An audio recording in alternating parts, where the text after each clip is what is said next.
Hey guys, this is Carolyn Williams again for Public Speaking Online. This is week 3 of our industry professional presentation. I chose to do Tim Burton. He's kind of dark and twisted and grew up in the Southern California suburbia of the 1950s. Never really fit in, never knew what he wanted to do with life until he joined an animation studio after going to art school in California.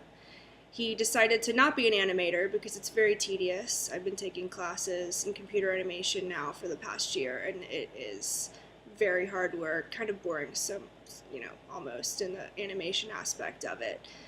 But he decided to become a director after that, and since has been making great movies since about '83. He's done Beetlejuice, the new Alice in Wonderland, Corpse Bride, A Nightmare Before Christmas, Frankenweenie, and a few shorts that you may have not have heard of. But this is a tribute to his life and his career as a director and producer, and hopefully we'll be seeing great things from him coming out soon. He is going to release a movie, Dark Shadows, next month of this year. I'm excited. It's kind of a dark, twisted comedy, which we can definitely look forward to. Anyways, I hope you enjoyed my video, and I hope you grow to appreciate Tim Burton as much as I do. Thanks.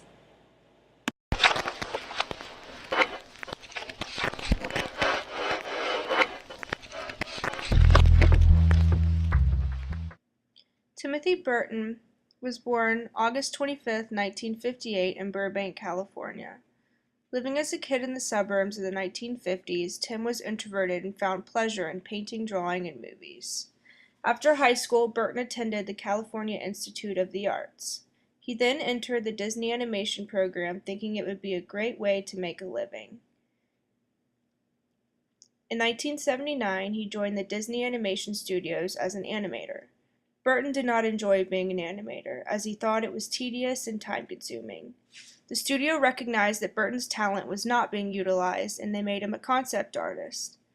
He produced 350 pieces of concept art for Black Cauldron, and not a single one was used because they were too weird and strange. He began to move on to his own projects, after feeling like he was too contained in the Disney studios. Later projects would include The Nightmare Before Christmas, the animated short Vincent, and the live-action short Frankenweenie. These films received almost no praise or outside exposure. Frankenweenie was awarded a PG rating, which in turn precluded to its release with their G-rated animated series. This was his first directing job, and he finally felt at home. Stephen King had seen Frankenweenie and recommended it to Bonnie Lee, who was an executive at Warner Brothers. Lee then showed the film to Paul Reubens, who was the man behind Pee Wee Herman, who was in the process of bringing this crazy alter ego to the big screen. Tim Burton would in turn be the perfect fit for the job. After the success of Pee Wee's Big Adventure, Tim didn't make another film for about 3 years, until Beetlejuice. This was his next morbidly unique creation. This film was a huge hit and led Warner Brothers to offering Burton the job of directing Batman. To this day, Batman remains one of the most influential Hollywood movies of the last few decades. Its box office gross was over $250 million, which is of the highest in Warner Brothers studio history. After all the hype, Tim Burton wanted to walk his own path and create something uniquely his. Edward Scissorhands was his next venture. This was the first time Tim Burton had full creative control over a feature film. He wrote the story and also produced the movie.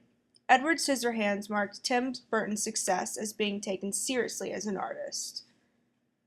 This was followed by Mars Attacks and Sleepy Hollow, November of 1999.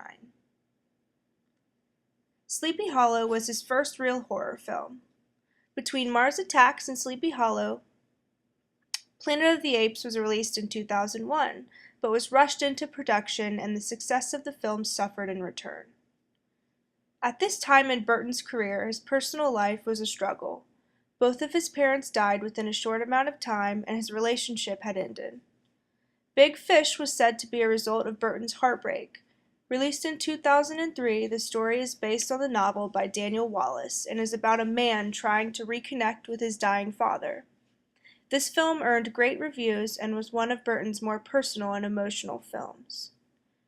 In 2005, Tim Burton directed back-to-back movies, Charlie and the Chocolate Factory, Corpse Bride, and followed with Sweeney Todd. This was Burton's first dark musical in 2007. On 9/9/2009, the animated feature 9 was released and followed by 3D Alice in Wonderland. Alice in Wonderland was a sequel to Disney's classic and not a remake, unlike many believe. The film grossed over $1 billion around the world. Tim Burton now has a family and has no less than 8 films currently in development, either as producer and/or director. Dark Shadows is due to release in May of this year, and per usual, as dark and twisted as his previous movies, but with a touch of dry humor and comedic relief. I, as always, look forward to catching up on Burton's latest film, and can't wait to see what the future holds.